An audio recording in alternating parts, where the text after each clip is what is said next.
You guys look good. It's because you eat plants.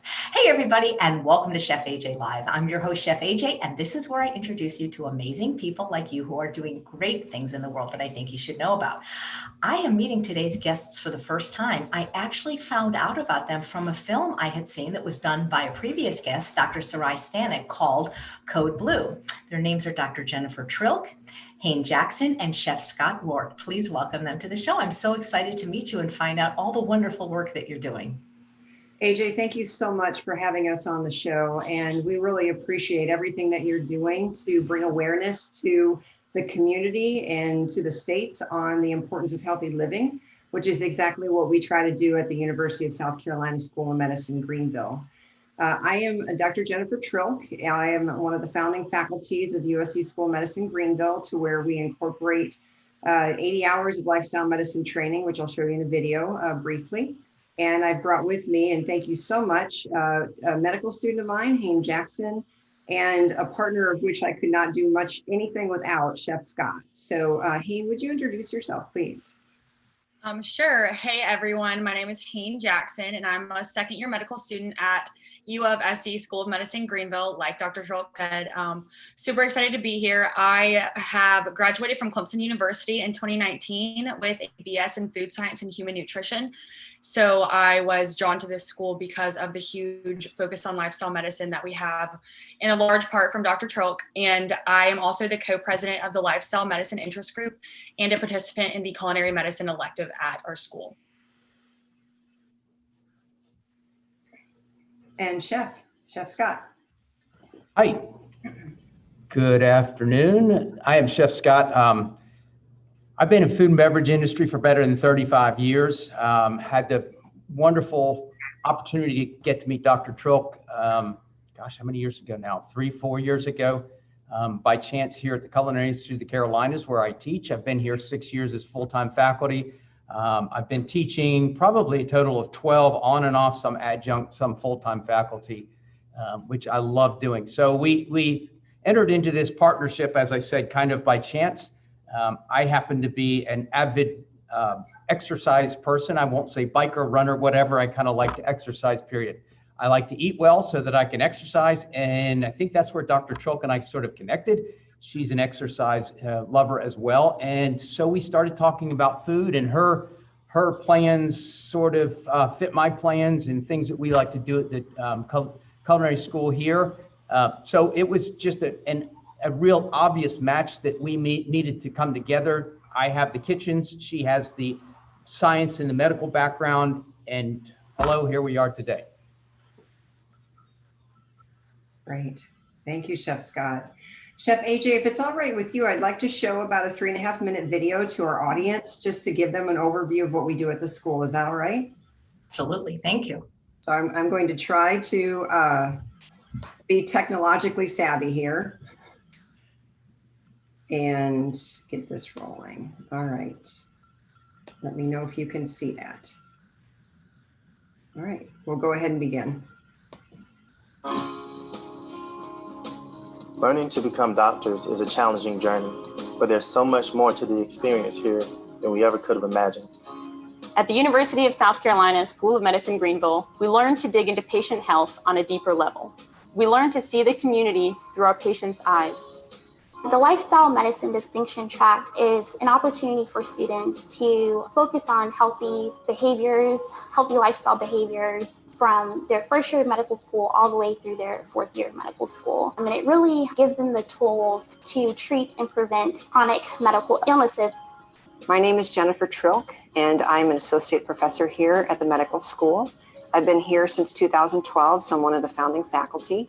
I teach lifestyle medicine. Lifestyle medicine is 6 pillars. It's nutrition, physical activity and exercise, sleep hygiene, social connectivity and relationships, stress resiliency, so management of stress, as well as avoidance of risky substance use. And we have 80 hours of lifestyle medicine as a requirement across all 4 years of the medical school curriculum. The best thing we can do for our patients to make sure that they can get healthier themselves is to show that we care about them and to spend time with them, for them to feel a connection to us. Patients themselves ask all of the time, what do we buy at the grocery store? You know, how can I cook? How can I prepare meals on a low income? And that's where American cuisine has to go. Americans don't have to skip all the French fries and all the fun desserts. We need to modify. My ultimate goal is to get off of all my meds that they put me on and have it all monitored by food. We've had culinary medicine in our medical school for 3 years. And the students who are involved in culinary medicine typically work with our Culinary Institute of Carolinas at Greenville Tech, at the Greenville Tech campus, to be in their teaching kitchen. With the COVID-19 environment, we've had to completely shift that into a complete online, virtual, real-time teaching, to where we now have 16 medical students. We have a senior trained chef and a physiologist, myself, in the kitchen, but it's virtual. So when the students are learning, they're actually learning from their own home and they're cooking from their own kitchen. Being a student here at U of SC School of Medicine Greenville, you learn very quickly that medicine's more than just biochemical pathways or antibiotics, but it's about showing compassion for every patient every time. Our program has received a lot of recognition recently, including the President's Council on Sports, Fitness, and Nutrition Community Leadership Award, the COVID-19 Adaptability Award from the American College of Lifestyle Medicine, and our first International Award for Curriculum, the Aspire to Excellence Award from the International Association for Medical Education. Our experiences here are just the beginning of our medical education. We'll keep listening, keep asking questions, keep learning to solve big problems, to make our patients healthier, to make our communities stronger, because that's what doctors do.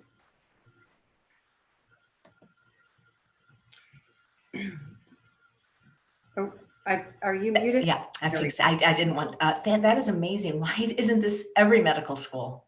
Oh, I would love for that to happen, definitely. And we are hoping through a number of things that we do with the Lifestyle Medicine Education Collaborative and with the partnership with American College of Lifestyle Medicine, that we can get it out. So I am one of the co-directors of the Undergraduate Medical Education Task Force with ACLM. So we're hoping to get this out, to undergraduate medical schools. But I have to say, honestly, without the partners that we've got in our community with Chef Scott Rourke, for example, and without fantastic medical students who come in understanding that this is important, like Hayne, having a bachelor's in food science and human nutrition, really getting the aspect of using food, as you know, Chef AJ, for prevention of chronic disease as well as healing from chronic disease.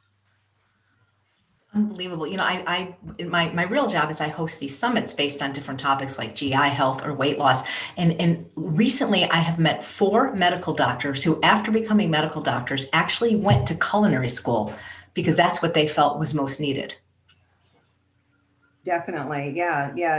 And Chef Scott and I've talked about that quite a bit in terms of what the transition even in the industry has been. So, Chef, we've talked about, the gluten-free diet, the vegetarian and vegan diet, and what are you teaching your students at Culinary Institute? And then we can go a little bit more into our partnership that we have. I once said something, and I actually spoke at a medical school a long time ago, somewhere in Ohio. It was for first-year students, and I did a culinary demo. And I said something to the effect of, well, most curriculums of medical schools are sponsored by the pharmaceutical industry, and they but isn't that to some degree true? I believe that was true to a point years ago. I can say definitely for our school that is not true, and I think that has been a shift away, according to Dean Jenkins, our dean, that is no longer the case. However, we still are looking at the drivers of medical education being both the assessment of the students in their USMLE Step 1 and Step 2 exams, to where there is not assessment or examination around prevention of chronic disease or lifestyle medicine in particular, number one. Number two, there is not currently reimbursement models for prevention of chronic disease from a CMS, Center for Medicaid Medicare Services. But there are many, many folks now that are trying to shift this. And I'm sure that Dr. Stancic has discussed that. I'm sure Dr. Esselstyn has discussed that on your podcast. But we've got national visage now at our medical school, in addition to a number of medical schools really starting to try to turn that tide. But again, I agree, Chef AJ. You know, Chef Scott and I met 2-3 years ago, literally filming Code Blue. So when we met, and I saw him, and he's a triathlete. He's a chef who's a triathlete. And I went, oh my gosh, this is my man, of really understanding that culinary, the industry of culinary needs to shift toward culinary medicine, and that we need to teach the students this. And as you saw in the video, and that was our charter class, it was Connor Evans that was speaking. We now, once the students are taught and they've learned through Chef Scott, then the students bring the patients in, and we work with our Department of Family Medicine and Department of Internal Medicine to identify patients to bring them into the kitchen. And that's where Chef Scott's done his job well. And I hope I've done my job well. And then we stand back and we facilitate to where the students then teach the patients. And Hayne will be in on that class in her 3rd year. That's just, I mean, if that existed years ago, it might have made it more fun for me to go to medical school, because that was what was expected in my family. Everybody in my family is a doctor. Why do you think there's such a disconnect between medicine and food? In some cases, I mean, lifestyle medicine is making it more prevalent. But when I think about it, I have been volunteering in a hospital almost my entire life doing something called pet therapy. And when I see what they feed the patient, it's one thing to have junky food in the cafeteria, because, the cafeteria, it's the visitors and they're not the people that are, they didn't just have a cardiac arrest. But when I see what they feed the patients, to me, that just makes no sense. I know. And Hayne, I'm actually going to punt that question over to you, because you being a bachelor's in food science and human nutrition, and coming in as a medical student. So what's the common thought of what medical education is supposed to be about? And what have you heard even from your colleagues at other medical schools that may or may not get this type of education? Sure. So I think the biggest sort of disconnect as far as, I guess, nutrition and like our patients and our education would be honestly just teaching our patients about nutrition. And I think medical school focuses so much on all the science and not enough about nutrition. Obviously, our school is different in that sense, that I think that can get lost. And if the physicians don't feel comfortable counseling their patients about nutrition, then the patients aren't going to feel comfortable coming to them to ask, oh, well, what should I eat? What should I buy at the grocery store? And those are questions that we're able to answer at U of SC School of Medicine Greenville, thanks to our lifestyle medicine curriculum. So I personally am very thankful for that. And Dr. Trilk plays a huge role in that. So I think that probably is the biggest disconnect, is just the education that doesn't include nutrition in our medical world, and that is thankfully slowly improving. And we've made huge leaps and bounds at our school. And like we have mentioned with Chef Scott in the Culinary Institute, we've learned how to teach our patients how to cook. And I think that's a huge blessing that we're able to explain these recipes to our patients as well. It's neat. Yeah, and that one too, if you don't mind, thanks Hayne for that. That's perfect. So just to give an overview of what we do in our curriculum, and then I'll ask Chef Scott to, to speak to that. And I'm going to share my screen again just for a second here. Let me know if you guys can see the slide deck. Are you able to see that? So I will take that as a yes. Oh, yes, yeah. I'm sorry. All right. So just to mention, the reason that we started this, Chef AJ, is we have a policy paper that we published in 2019 with American Journal of Preventive Medicine that identified physician survey reports and resident survey reports that current physicians and current residents feel like they don't have the training. So they don't have the exercise, nutrition, knowledge, or skills to treat patients with non-communicable chronic diseases. There, again, as I mentioned before, there's a lack of time and compensation codes. So there's a lack of codes from CMS that, that allow physicians to provide preventive care. And then if you think about the normal patient physician visit, it's 15 minutes, but that physician may have, 8 minutes to see that patient because of the amount of patients that a physician is required to see. I remember working with my family medicine docs on the family medicine side, and Dr. Bobby Massacall had mentioned that he had 40 to 45 patients that day to see. You can only imagine how that is, so residents who were surveyed felt as though they didn't have the knowledge and training upon graduation. They didn't really know the guidelines for treating obesity. And I found this final bullet point there, 76% felt confident in why physical fitness was a priority, and 88% understood why physical activity had benefits. But there was less than 50% of residents that felt confident to implement exercise program into their own lives, let alone how to prescribe them for their patients. So we have a very unique curriculum in lifestyle medicine, and lifestyle medicine is across all 4 years. It is longitudinally integrated as well as vertically integrated across the 4 years in every discipline and in every organ system. As you know, we're talking today about culinary medicine, but there's a larger movement in the clinical discipline of lifestyle medicine, of nutrition, exercise, sleep, hygiene, tobacco, and risky substance use, and relationships and stress management. And this is thankful to the ACLM for providing this infographic. But what's really neat about our particular school is that we use a classroom clinic community model using our medical school, our healthcare delivery system, Prisma Health, and our Culinary Institute of the Carolinas and Truist Culinary Hospitality Innovation Center with Greenville Tech, which is where Chef Scott is.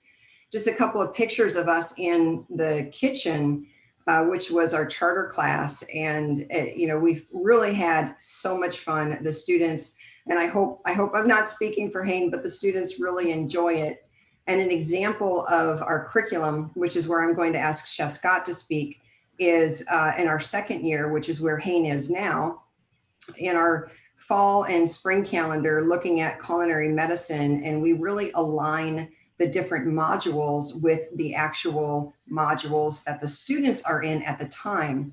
So you can see, for example, August 25th, which is module 10, says cancer nutrition, and in parentheses it says heme-onc, which means that the students are going through their second year heme-onc module while they're undergoing the cancer nutrition module in culinary medicine.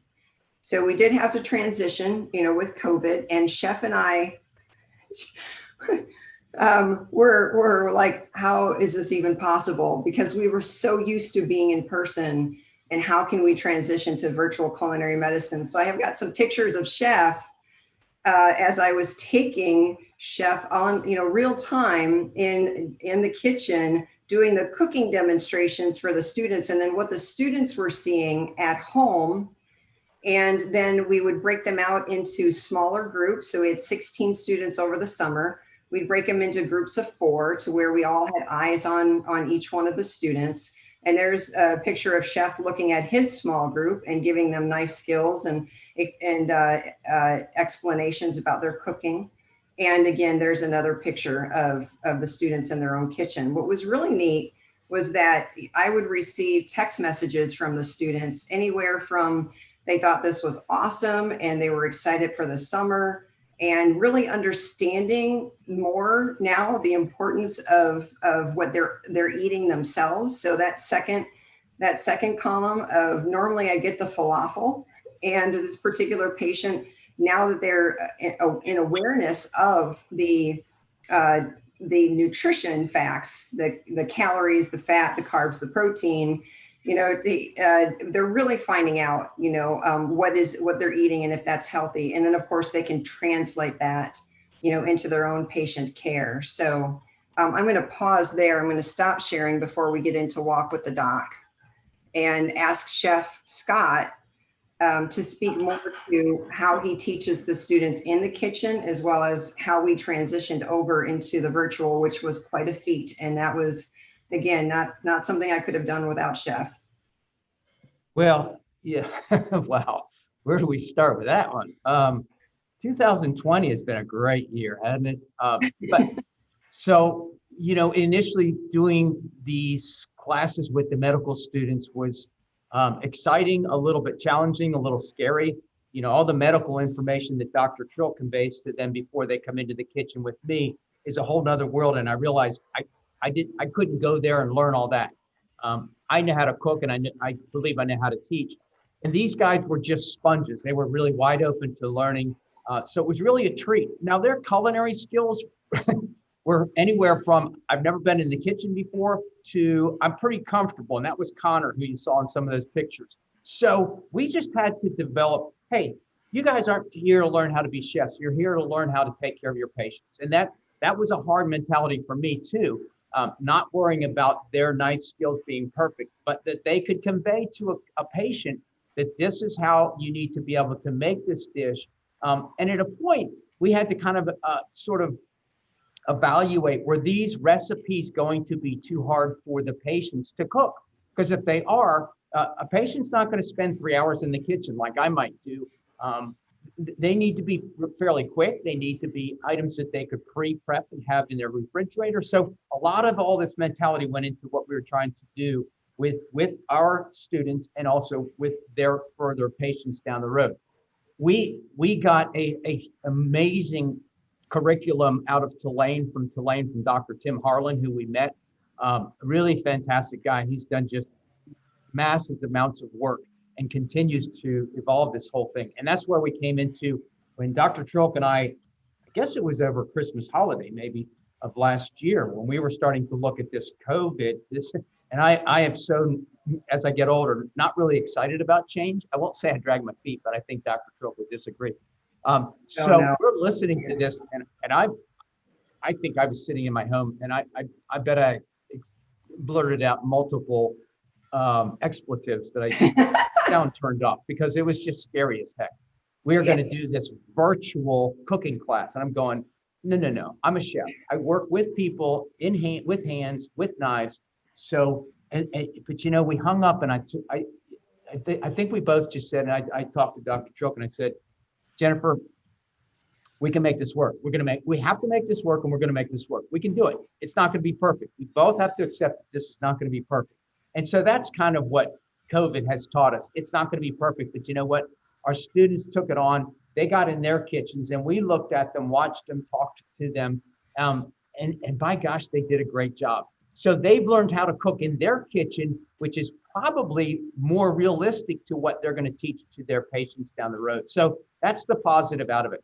The negative for me is I can't reach out through that screen like we have now and put my hand on their knife and say, this is how you need to do it. But you know what? Ultimately, that's not that important. It's just that they went through this recipe.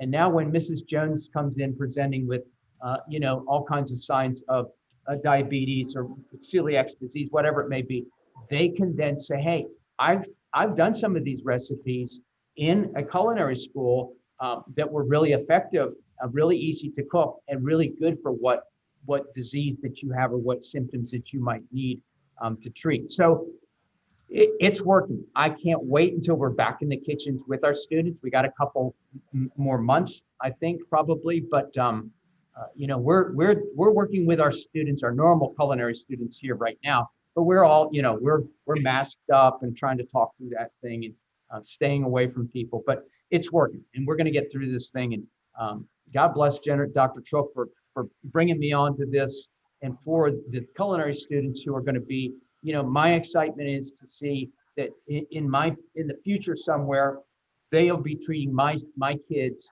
when I'm long gone, and they will be more effective in the world of medicine, because food is medicine. And why is that a mystery to the medical community? I don't know. I'm not smart enough to figure that out, but I am smart enough to teach medical students how to cook, at least get started in that piece. So it's been fantastic. Food is medicine, and I don't know if it's the doctors aren't smart enough to know. It's just, I think in some cases they don't want to know, because doing a procedure that costs $100,000, it's a lot more benefit than telling somebody to eat kale. Yeah, I don't mean to be like that, but I wonder if part of that is like that. Yeah, no, Chef AJ. I'm sorry, Chef Scott. Go ahead. Yeah, no, you are absolutely right. I didn't want to I didn't want to vocalize the obvious, but yes, big pharma medicine is a very lucrative business, and I got it. I just had a restaurant. I needed to make money, needed to sell wine and food to make a nice salary. But that's a big but, and I'll stop there.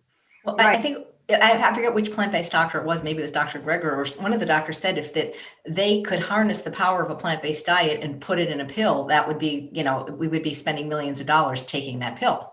Yeah. Mm-hmm. Yeah, yes. And the same thing has been said in American College of Sports Medicine with exercise as medicine is, putting exercise in a pill, the patients would take the pill. I would. Right. I'm so sorry, you guys. I mean, I do it, but I still don't like it. I just was not yet bit by the extra. I know it, I do it. I'm a good little patient, but man, if I could take a pill for that, I would. So I would love to say to both chefs, Chef AJ and Chef Scott. So we are, in our golden years, let's say our golden years right now, right? To what that's the way that we were raised and brought up to understand what our physicians were trained or maybe not trained, or, the way that there was the patient physician interaction. But I will challenge now that definitely at our school, and now more in other medical schools, there are candidates of other schools that are choosing particular schools for their curriculum. And that is the student voice. That's Haynes' voice. And, when Haynes says, and I'll ask Haynes to speak to this, because I'm sure that Greenville is not the only school she applied to, that the student's voice is getting louder and louder, and our next generations here are really going to be able to say what Chef AJ, Chef Scott, we've been wanting for years. So Haynes, would you speak a little bit from your perspective, from a student's perspective, both as a candidate to medical school and where you were applying, as well as being in a curriculum of lifestyle medicine and the importance to you of learning how to create all of that, like meals and, and the community outreach that we have. Can you speak to that? Sure, I'd be happy to. So I was drawn, like I said earlier, was drawn to USC School of Medicine Greenville in a huge part because of the lifestyle medicine focus we have. I think that, especially having been a nutrition major in college, I can't even say enough what the benefits of eating healthy and exercising are. And so I want to be able to use that to talk to my future patients about it. But in college, I learned, I did a didactic program in dietetics, which puts you on the registered dietitian track. So I knew a lot of information about how to be a registered dietitian, but I didn't necessarily know how I can take that information and use it as a physician. And so I wanted to go to a medical school that kind of did both of those things, accomplished both of those goals.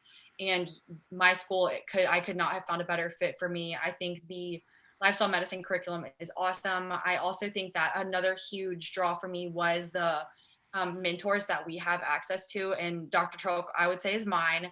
I not only have done culinary medicine with her, and I also do research with her, and having good mentors that can really help us get involved in research and learn how to use nutrition as a physician is great. I basically told Dr. Trilk my first year, I want to do research in nutrition. I don't know where to start. I haven't done a lot of research in college. Like, I just need help. And Dr. Trilk was like, okay, well, what do you think is interesting? And I said, I don't know. I'm kind of interested in OBGYN. And she's like, well, would you want to do a nutrition and pregnancy study? And I was like, yes, that sounds awesome. And so that's what we're currently doing. Me and one of my fellow classmates and Dr. Trilk are currently doing a study on nutrition counseling in pregnant women at our hospital system. And so I think all of those things really have just made this experience so great for me. And I would not have picked a different med school. Like, if I could go back and do it all over again, I would be here doing the exact same thing I am. Like I said, I think the education we get about nutrition and lifestyle medicine through culinary medicine and through our module curriculum has just been like unmatched, and I could not ask for a better experience. Is it mostly plant-based or all plant-based, the program? Where does it stand on that? It's a mostly plant-based. So remember, Chef AJ, we are in the South. So that, with that big component. This it is mostly plant-based. We want to take a look at the fact that we are in the stroke belt, the fact that we have significant amount of fried chicken and sweet tea. I was born in Iowa, where meat and potatoes were, raised in Southern California, where it was all about health, and then now came down to the South for medical school. So we really, and I'll ask, Hayne even to speak to this. And then we'll talk a little bit more about what we're going to do in the kitchen with the patients in the community with Chef Scott, is we really need to meet the patients where they are. We cannot do the finger pointing. We cannot do the expectation of this. We really have to do more of a shared decision-making with the patients, because they were not raised in the environment or modeled, most likely, most of them, with their family members of a whole food plant-based diet. So it is heavily plant-based. I would say 95% plant-based. And if we expect Southerners to give up, their chicken, and I'll definitely ask Chef Scott about this after Hayne, if we ask for that, we'll never see our patients again. So we really need to, look at the small successes that we can have, like reducing processed foods, reducing added sugar. So Hayne, do you want to speak to that? And then Chef Scott, since he's the culinary expert here in the South. Yeah, I totally second everything Dr. Trilk said. We definitely focus on a lot in culinary medicine about what are like small changes that our patients can make, because obviously people don't like to change, and it's hard to totally flip someone's world upside down, telling them to start this exercise program and go from eating fast food every day to all plant-based, just eating salads. And so we focus on what are the barriers to success for our patients, such as, do they have a tight schedule? Do they have to cook a meal for their 6 kids? Or do they have a low income? And we discuss all those factors, because those are things that our real patients have to deal with too. And so we want to be able to give them tools to success that they actually can put into place. Like Dr. Trilk is saying, it's not helpful if we are giving them all this advice, but it's not actually practical for them. So I think taking a really individualized approach has been our focus throughout our cases we have in culinary medicine throughout the school year. Is culinary medicine, I mean, that's the name of the degree, like you're still become a medical doctor. Explain how that degree works. You have to go to medical school because I think that sounds amazing. I have a degree in culinary medicine. I'd like one of those. Oh, there's a certification that they receive, and I'll let Chef Scott speak about that. And the students have to go through the longitudinal program, their first year, their second year, their third year, in order to get the certification from Greenville Tech. So Chef Scott. Yes. You lost me on the direction. So they will go through these, as you've seen the curriculum, there are blocks, each one, we're starting with knife skills and food sanitation. So we start kind of from the basics, getting them adapted to what needs to happen in the kitchen to keep this food safe, not only tasty, but safe. And then we kind of build on those building blocks, but then we get into the curriculum that is more medical directed, and we are dealing with a different disease each week, or a different type of symptom, or a different type of illness from the patient's standpoint. And so that's where Dr. Trilk meets with them, talks about a patient and some different exercise or different scenarios, if you will. And then the recipes are based on that particular diet they're going to need to modify their diet to this positive diet, if you will. And it can get a little overwhelming, I would say, from a patient standpoint, but that's where the culinary students, or the medical students, I believe, have to kind of get a grip on. I think Hayne said it very well, that we can't just do a 180 on these people. If they are from the South, fried chicken's been in their history, in their family history, collard greens with fat back, we can modify that. And I think it's not that difficult to do, keeping some of those flavors. And that's where the challenge is to me, bringing in more spices, lowering sodium, bringing in some more plant-based as opposed to, animal-based items, and like a black bean burger where we're going to put some vegetables in there, and we're going to season it correctly, and it comes out tasting really well. It's a really good item. So these are modifications that we have found when we worked with our patients. And so that's the progression, is the graduation is medical student now works with a live patient that they have been met through some of their rotations. And then they invite that patient to come into the kitchen. And we were just in the second phase of doing that with our first group when COVID hit and we couldn't bring patients in. But it was an outstanding success from our medical students working live with these patients and giving them, they played me for a couple of days and worked with these patients. And that's the result, is that now the medical student has done the full program, has walked the walk, and they've actually acted like the doctor, working with the patient, telling them what to do. And that was a beautiful thing to see. And some of those pictures that you saw from the video that Dr. Trilk showed were with those students working with their patient. And the result was that, I can't remember the lady's name, which doesn't matter, but she lost a really significant amount of weight, had sent us reviews back in email saying, my life has changed. So that's what we're hoping to see in across not just South Carolina, but across the nation in the next, I don't know how many years, 20 years maybe?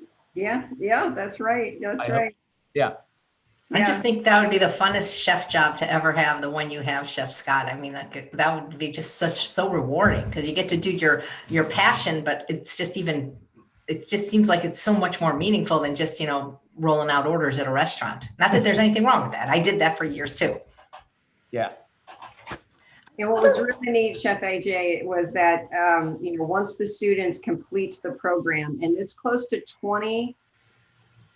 approximately 20 modules, and those modules are 4 hours a piece. So there's over 80 hours of teaching in the culinary. So, which is why I think it's fun, because Chef Scott keeps saying the culinary students, but they actually, they're medical students, but they are actually culinary students, So by the time they get through their third year and they brought the patients in, then Chef Scott and his team with Greenville Tech present them with a certificate of completion in culinary medicine. So they are in medical school to get their MD, but then they also get a culinary medicine certification that also goes on what's called a MISP, or a dean's letter, to where the residencies that they're looking to try to match at will see that information. So they'll see that they've had 80 hours of culinary medicine teaching. They've worked with patients. They've worked with a professional chef, and they've worked through pathophysiology of disease and how nutrition can help.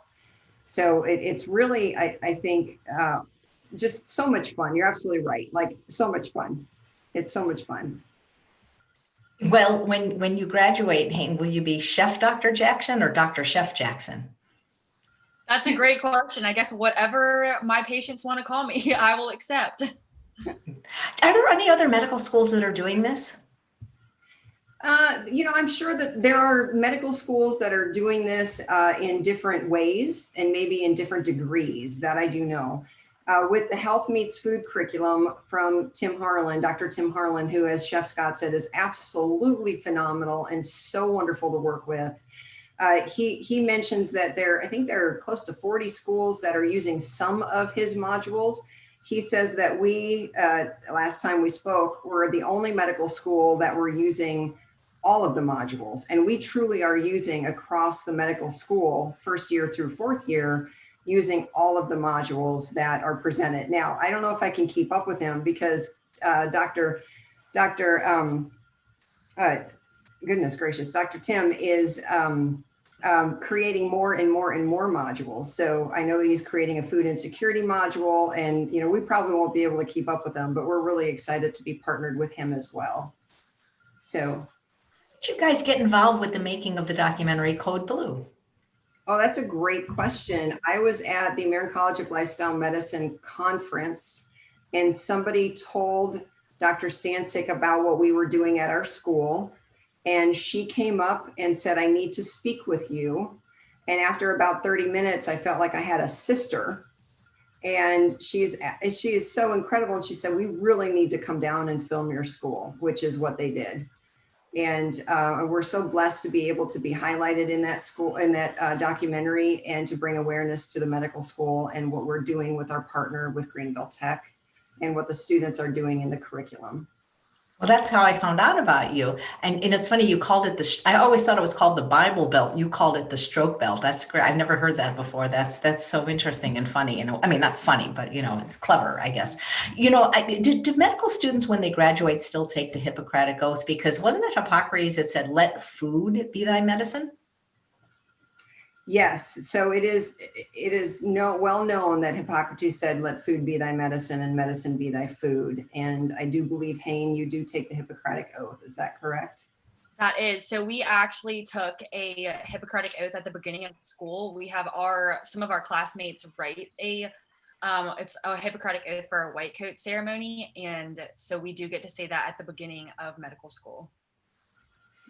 Nice. How long is your program? Jody wants to know, or Randy wants to know, excuse me.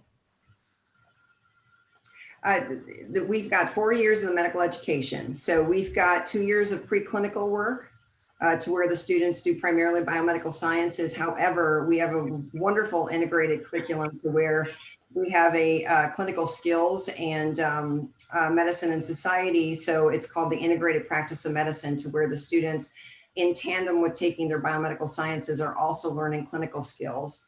And then they get into their 3rd year and 4th year clerkships. And so it's somewhat of a traditional model in medical education in terms of the curriculum, but then the lifestyle medicine curriculum, as I mentioned, we've got 80 hours. We have approximately 50 hours of teaching in the preclinical years and 30 to 40 hours of lifestyle medicine teaching in the clinical years with our partners in family medicine and internal medicine.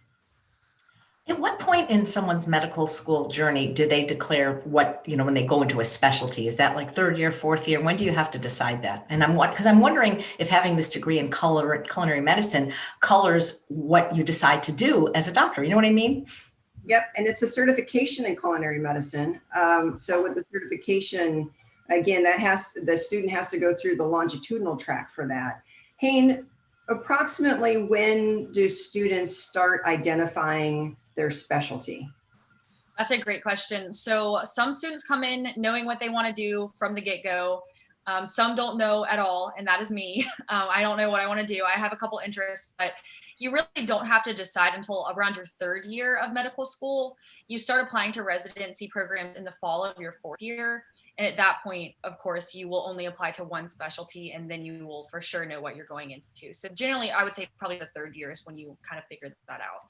And as far as your question about the culinary medicine program kind of coloring our preferences, Chef AJ, I think that it definitely does. I know, at least for me personally, I want to go into a specialty that I can use my culinary medicine education.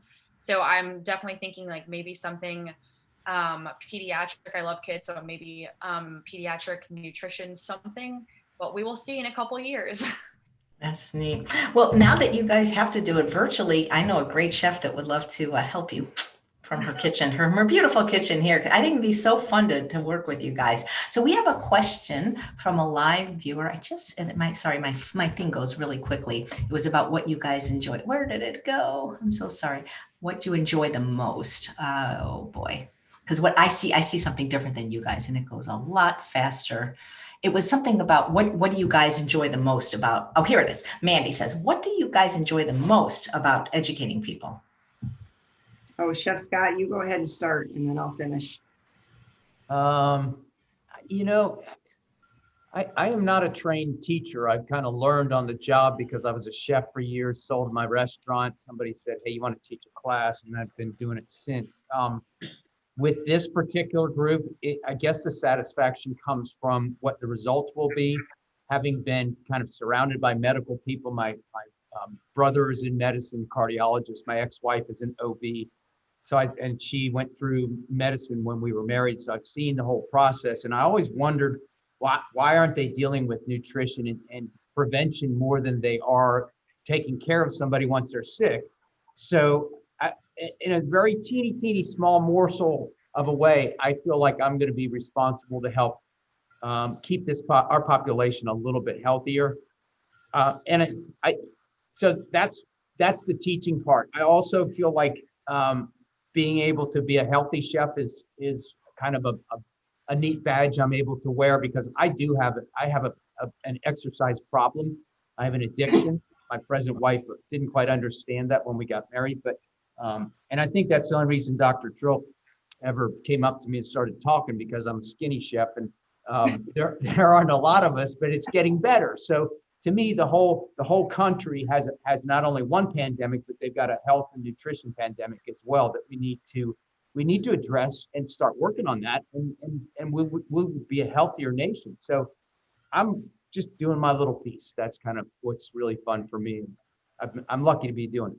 Yeah, that's funny about being this. Yeah, there used to be I used to see a sign that says "Never trust a skinny chef." So I was a formerly obese chef who is now a skinny chef. But it's interesting, Chef Scott, because I don't know what culinary school you went to, but there's certain beliefs in medicine about foods. Like chefs don't understand that, like, you don't have to put oil in everything. Like you can, I've worked with restaurants, at least when I lived in LA, to try to make the menus a little bit healthier, and it blows their mind to think like, you can't cook without oil. It's not possible. And not only is it possible, but once they get over the mindset that it is possible, they end up thanking me, because they really can't taste a difference in the dish, number one. And number two, they end up saving a lot of money, and it makes cleanup a lot easier. Do you find that there's some preconceived notions in the culinary school, like about the way food has to be, like with a lot of sugar, fat, and salt, for example? Oh, yeah. And by the way, I went to CIA, Culinary Institute. Yes. And so when I went to school and I got out in 82, we were being trained by a lot of European chefs, and it was butter and cream. 90% of the sauces were reduced cream. And yeah, it makes a wonderful sauce, a little bit of butter in there. Really healthy for you, of course. But yes, I think the drive has been for a lot of restaurants to offer some of these healthier items to stay current, and also to continue to be in business and sell products. So it's customer driven. We still, yes, and being in the South, we still love our fried chicken down here, and we'll be serving that. But there are small modifications that, as a chef, we can do, and as a medical professional, that they can teach their patients to make small changes and eliminate some of that fat, eliminate some of the meat products, or at least eat our lower fat meat products, so there's less saturated fat. So as chefs, yeah, it's come a long way since I got into the business. Huge difference. Now, not to say that we don't produce some items, a lot of meaty, heavy fat, saturated fat items, but we're getting an education into our customers to say, hey, that's a splurge when you go out for your anniversary dinner. Nice. Here's a question from Annie. What is your favorite health prevention recipe or tip?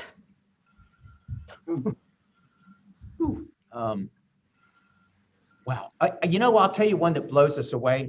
This is Dr. Trilk's favorite. She knows what I'm going to say. Right? Oh, yeah. Yeah. Our black bean.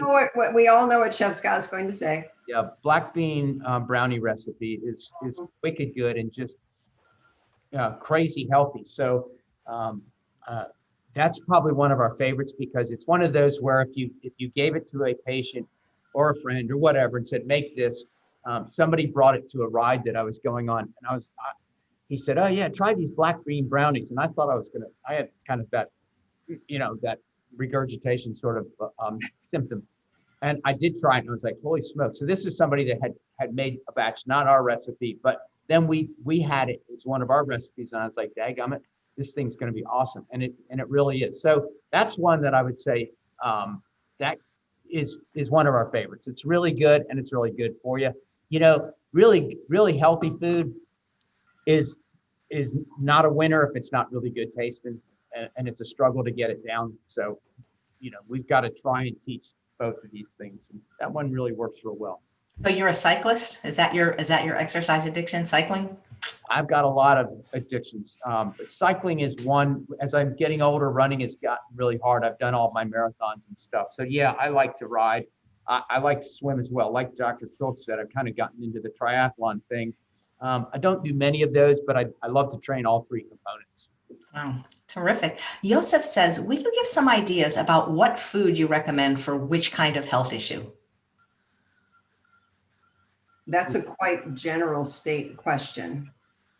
So what kind of food do you recommend for which health issue? I was thinking like Dr. Esselstyn always recommends with people that have heart disease to eat lots of greens for their endothelial. I'm guessing that's what the question is. Yosef, if you want to be more specific, but.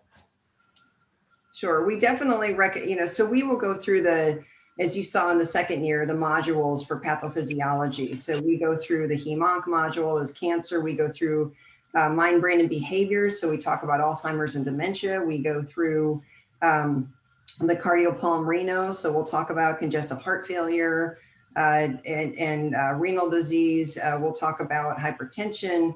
So, you know, we really look at it from a patient-centric perspective. Again, thanks to Tim Harlan and the Health Meets Food curriculum that he has. So, you know, we will discuss the DASH diet. We will discuss the Mediterranean diet. We will literally, the students, they're with me for the first hour. So it's a 4-hour block. They're with me for the first hour, and we have exercises around literally calculating out what are the calories, what's the sodium, what's the fat, what's the protein, what's the carbs for this particular patient. And we do that for the hour, and the students will look at how would you modify that, you know, that patient's current dietary habits with a more health conscious habit, such as reduction of sodium, reduction of saturated fat. And then they have, after my hour, then they go in with Chef, and Chef has them for close to 2.5 hours, I would say. So with the demo, with teaching them the knife skills, teaching them their prep, talking with them about each one of their meals that they're prepping for that day. And when they go into their groups, they come back, we do a nutrition facts for that. And then in a non-COVID environment, we would sit down for a family meal, and we discuss taste and texture of each one of the meals based on that particular chronic disease pattern. So, and then we have cleanup usually. So that's a little bit of a broad question. I hope that's a little bit of a broad answer to that broad question. Dr. Trilk, do people tell you you look like Renee Zellweger? I have never had that. I'll take that as a compliment. Yeah, absolutely gorgeous. Do you guys think you're going to have a cookbook someday for your medical school? Do you know, we've discussed that, and I don't even know if Hayne knows that, but we have actually discussed through the years having a healthy cooking University of South Carolina School of Medicine Greenville with Greenville Tech cookbook. We might have to circle back to that one. So what is really neat about the curriculum is that the students can download those recipes and patient education that they therefore can carry into their clerkships and into their residencies.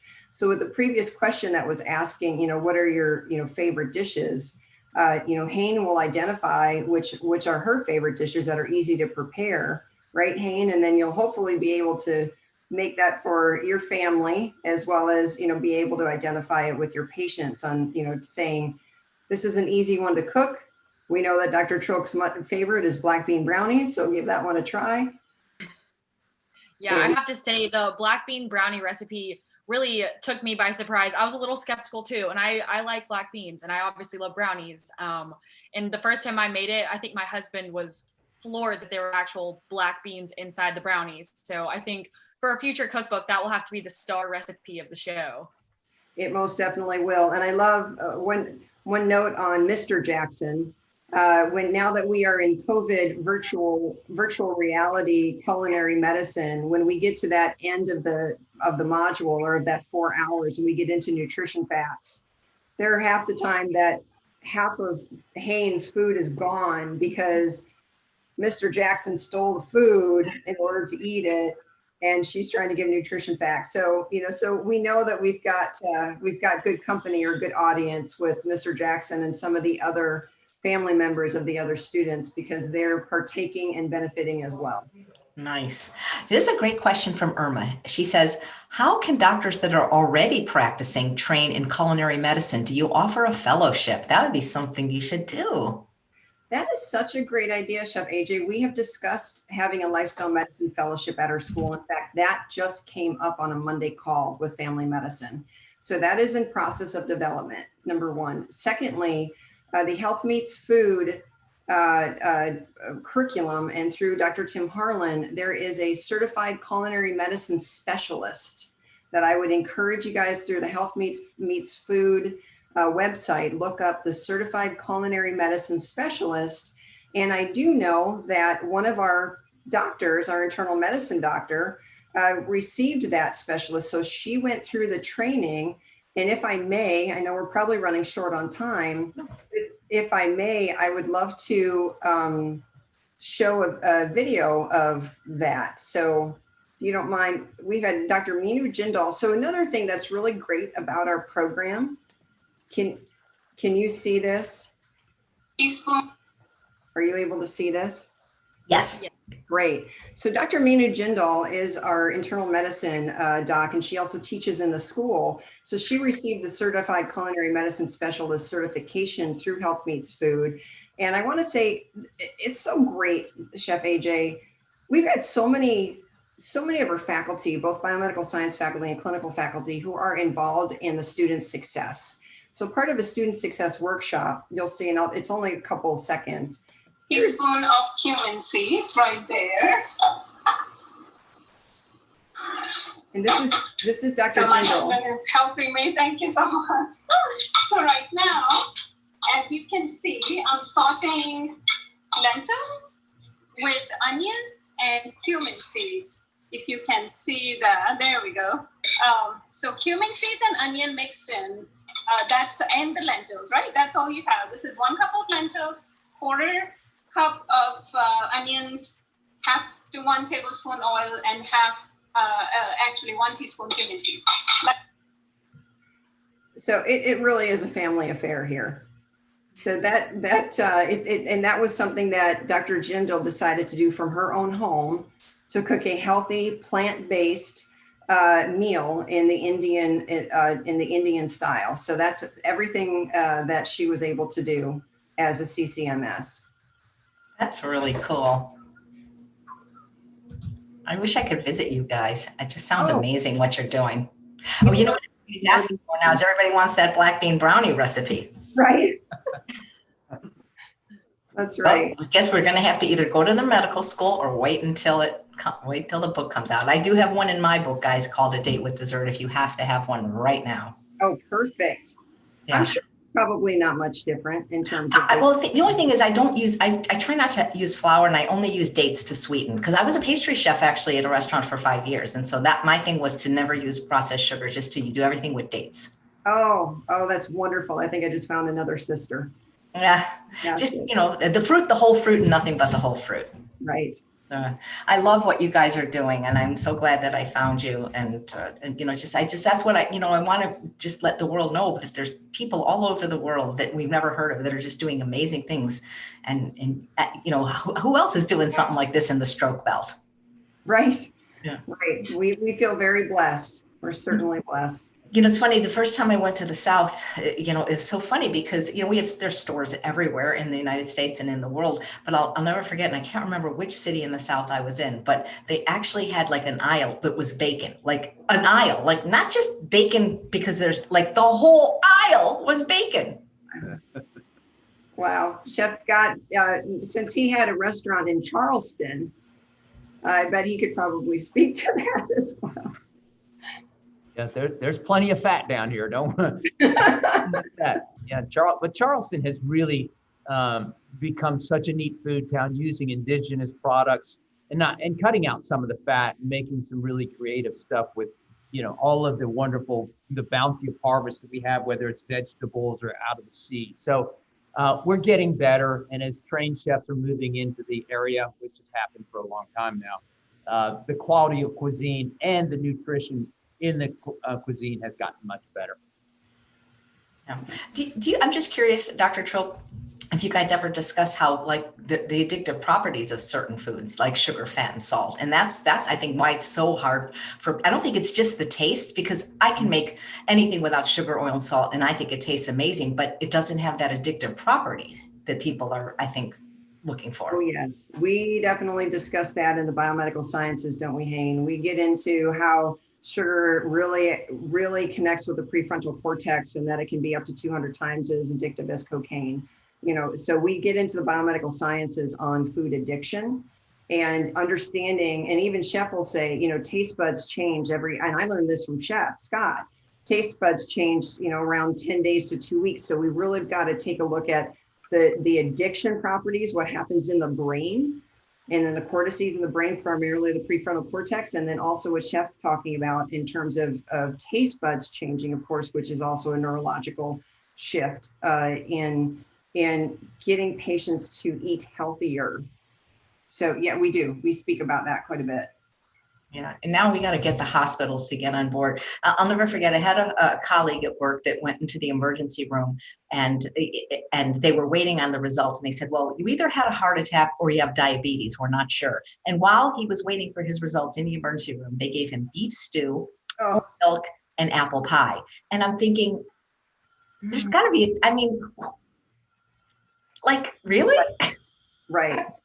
I do know that there is a movement. In fact, a medical student and I were talking about this, a couple medical students. There's starting to be, it's not widespread, but now there was lifestyle medicine 6 years ago. It's starting to be more and more of an awareness of what truly is being served, definitely in the inpatient of the healthcare delivery system. So we still have to work on the, going into those of us who are visiting our loved ones in the hospital, what is available in the cafeteria. Got to work on that. But there is some movement around inpatient nutrition. So I agree with you, but there's still a ton to do. So for those of you who are listening, we need a lot of troops. We need a lot of troops in this space.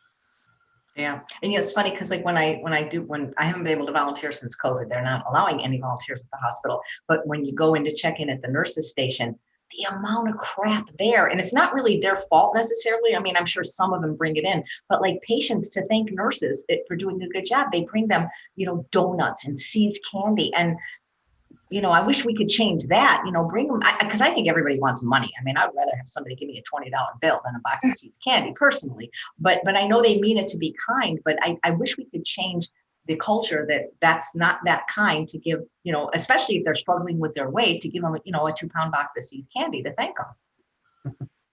Absolutely. Chef AJ, I want to read something to you that I received yesterday from a medical student. And she sent me a picture. She sent me a picture of her salad. And she said, "I never ate salads for 23 years. Your lectures made me realize that food isn't just about enjoyment. It's about nourishing your body and giving it what it needs to be healthy. This is my 8th salad in the last 2 weeks. Thanks for all you do for us." And then she put, "Also turns out salad ain't too bad." So that's do you guys have a Facebook or an Instagram page? Because I think that would be really inspiring to follow you and to see a post like that. Absolutely. Hayne, please speak to our Lifestyle Medicine Interest Group Instagram, because we've got some information beyond nutrition that Hayne and her team does. Yeah, so we have a lifestyle medicine interest group Instagram, which is lifestyle med IG for IG interest group. So I can definitely send you that link, Chef AJ, to get you connected to that. And we post about all the stuff our lifestyle medicine interest group does on campus. And the past couple months obviously have been a little challenging to have events, but we've been able to do a virtual cooking event in September where our members just had to go to the grocery store and get their own food, and then were reimbursed for it and cooked together. We did a healthy fajita bowl. It actually was a recipe from our culinary medicine that me and the other co-president had chosen to do that. And we were able to do a virtual 5K where we handed out like little healthy snack packages after the race to all of our participants. We just had them like take a selfie or share their running route with us, or walking or running route with us. And so there's been some of the things we've been able to do throughout COVID that we do highlight on our Instagram page. And Dr. Trilk, you need to send us that text so we can put that on our Instagram to make it known how great of a lecturer you are. No, you guys make it happen for me. And that, Chef AJ, so Hayne and her team, because all of that is student led. So again, students have a voice. And as I mentioned in the video, they just won the American College of Lifestyle Medicine COVID-19 Adaptability Award for everything that Hayne just mentioned that they've done through the interest group. So I'm going to share one more just quick video here, or I'm sorry, just a slide. So going back to what they do. So they've got, hopefully that'll go. So they've got an organic garden on campus. This is all student led. And we do fall and winter planting and clearing, which is what we just did the last week. And then, Hayne and her team, Hayne, please feel free to speak. So it's not just about nutrition, it's about all the components of lifestyle medicine. So the interest group, and that's Hayne in the middle there, of that upper corner, upper picture of walking with the doc. So Hayne, please feel free to speak to that. Yeah, I'd love to talk about this. So Walk with a Future Doc is a program we recently started at our medical school to get our physicians, students, and patients all to come together to exercise. So once a month, we had our first one a couple weeks ago, and I have our next one on Saturday. We meet at a local park to walk with some of our patients. And you can see in the middle picture, one of our patients came to walk with us for our first event, which was great. And this gives us an opportunity to really come together and all exercise, put our lifestyle medicine into practice, and talk to our patients on a more relaxed, casual level about their health. So our patient asked some really great questions about like sports drinks and is it healthy and is it not healthy? And, oh, I heard exercise is good for your heart. Could you tell me a little bit more about why that is? And so we all had a really great experience being able to talk with each other and with her about the benefits of exercise, and just answering some of her questions about health and nutrition and exercise. So it's been really awesome, and we're really excited to continue doing this. Thank you, Hayne. Wow. You know, I always heard that we develop taste preferences for what we habitually eat, and it almost sounds like we need to start culinary programs like in kindergarten. Could you please repeat that, Chef AJ? Oh yeah, sorry. What I was saying is, as great as it is to have these culinary medicine programs in medical school, it almost seems like we need to start earlier, because people seem to develop these taste preferences from what they're used to eating. And if they're used to eating crap their whole life, it's sometimes harder to change their taste. So like a program like this, maybe we should be starting in kindergarten is what I'm saying. Yep, absolutely. That's what, I'm so thrilled Hayne was mentioning her interest in pediatrics. I think that that would be such a good fit if she decides to do that, because pediatrics is where it is, and pediatrics can be all about prevention. Nice. Well, thank you guys so much. It was so fun chatting with you and finding out about the wonderful work you're doing. I really appreciate it. Keep up the good work. Let us know when the cookbook's out. We'll have you back on the show and promote it.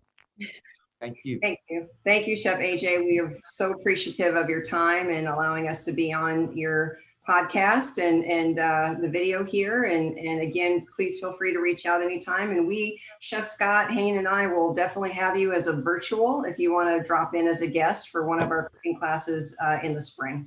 Kidding, that would be amazing. Thank you so much. And thanks all of you for watching another episode of Chef AJ Live. Please come back tomorrow, where for some reason we have 3 live shows. We start the day with Dr. Vanita Rahman from PCRM. Then we have Marco Borges, who is Beyonce's trainer. And then we end the day with Dr. Michael Greger. Take care, everybody. Thank you guys so much. Bye-bye. Yep.